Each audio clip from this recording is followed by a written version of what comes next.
This is the worst mistake I see startups make, and one of the reasons it's the worst mistake is because it's also one of the most avoidable.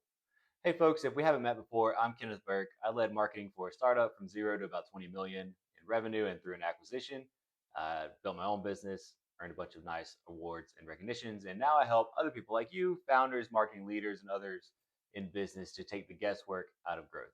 So if that's interesting to you, subscribe, follow for more, share this with somebody else who's entrepreneurial, and let's grow better together. So this worst mistake is, it, frankly, it's building something nobody wants to buy, and everybody does it. If you look at the data and research, you'll see a new crop of articles every year on reasons why startups fail, and invariably, this is one of the top reasons: is that you've built something nobody else wants to buy. And you'll see a lot of terms for it. You'll see something like no market demand, or couldn't figure out the pricing strategy, or ran out of funds. And essentially, it just means that what you are providing isn't something that people are willing to pay enough money for you to stay in business. And so, why is that? Why does that happen? And the root cause, usually, whenever you dig into it, is that you have built something based around a problem that you've experienced, but you're just one person. And it turns out the market hasn't experienced things the same way. So you're making all of these assumptions. You're staking your entire reputation of your business on it. And it turns out to just be a bad assumption.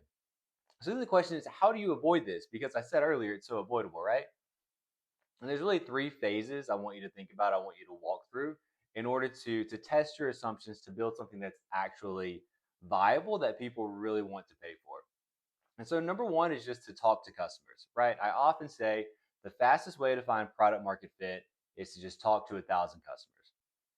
That can be an overwhelming number, and so you don't have to start that big, right? But start with 25. Have 25 customer conversations. Find people who are in your target market.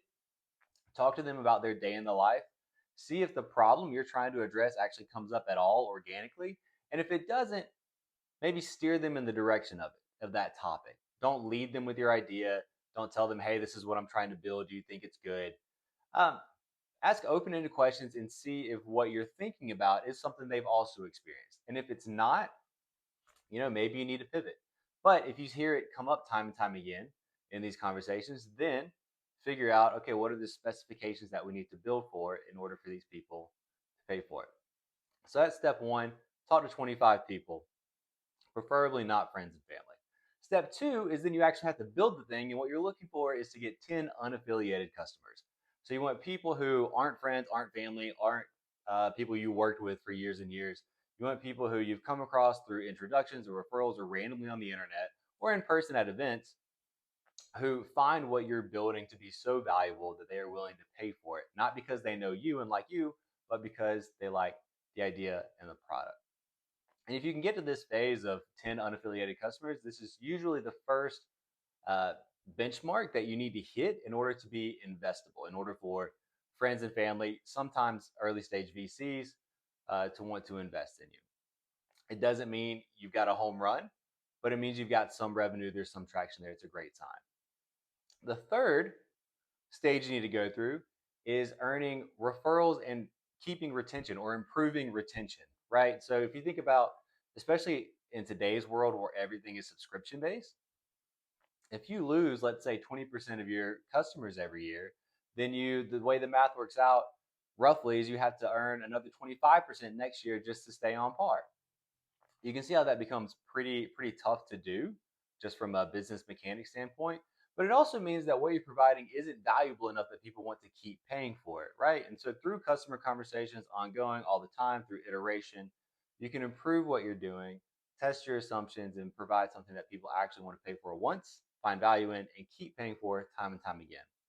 And then another way to measure if you're doing this well is how often do people tell others about it? Typically, if you have something that's really great for you, they're going to find a way to bring that up in conversation. So that's what you want to look for. Test your assumptions. Don't make this massive mistake that so many founders make that ends so many companies. Talk to customers, see how you can provide better tools for their day in the life, and take it from there. And if you have questions on how to do this, I will have more content on how to have a great customer conversation. Or feel free to just reach out to me, subscribe, follow, email me at burkebits@gmail.com, and we'll keep it going.